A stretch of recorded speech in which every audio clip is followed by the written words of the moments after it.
การประกวดนางสาวชนเผ่าลาว2026เป็นเวทีที่มีความงดงามแสดงถึงเอกลักษณ์วัฒนธรรมของชนเผ่าต่างๆในประเทศลาวโดยเฉพาะในสุดประยุกต์แม้นมีความโดดเด่นสวยงามหลายเวทีการประกวดนางสาวชนเผ่าลาว2026หรือ Miss Ethnic ลาว2026เป็นเวทีที่มีความงดงามทางเอกลักษณ์วัฒนธรรมของชนเผ่าต่างๆในประเทศลาวแสดงถึงความหลากหลายทางวัฒนธรรม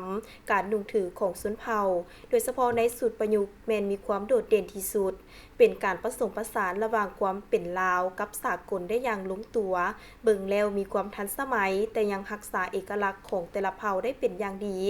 ถือว่าได้ทั้งความงดงามแบบวัฒนธรรมลาวและความทันสมัยแบบสากลอีกด้วยเวทีการประกวดนางสาวชนเผ่าลาว2026ประกอบมีชนเผ่าลาวลุ่มชนเผ่าสิงมูลชนเผ่ายวนชนเผ่าไตเมยชนเผ่ากึมมุชนเผ่าอิ่วเมียนชนเผ่าไต้แดงไต้ดำและอื่นๆตื่มอีกซึ่งแต่ละนางสาวที่ได้ใส่สุดชนเผ่าประยุกต์แล้วแม้นมีความสง่างามบ่งบอกถึงความเป็นแม่หญิงลาวประดับเผ่าอย่างแท้จริงจนสะกดสายตาของผู้ชมผู้เชียร์และคณะกรรมการที่ตัดสินงานประกวดครั้งนี้ยังมีการแข่งขันบางปัญหาพ้นเด่นในสังคมภายใต้ขอบของการส่งเสริมความเสมอภาคของบรรดาเผ่า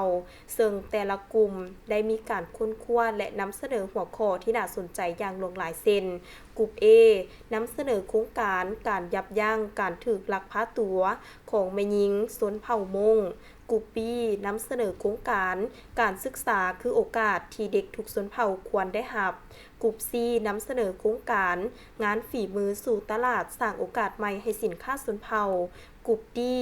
นำเสนอโครงการพัฒนาศักยภาพและความเสมอภาพของแม่หญิงชนเผ่า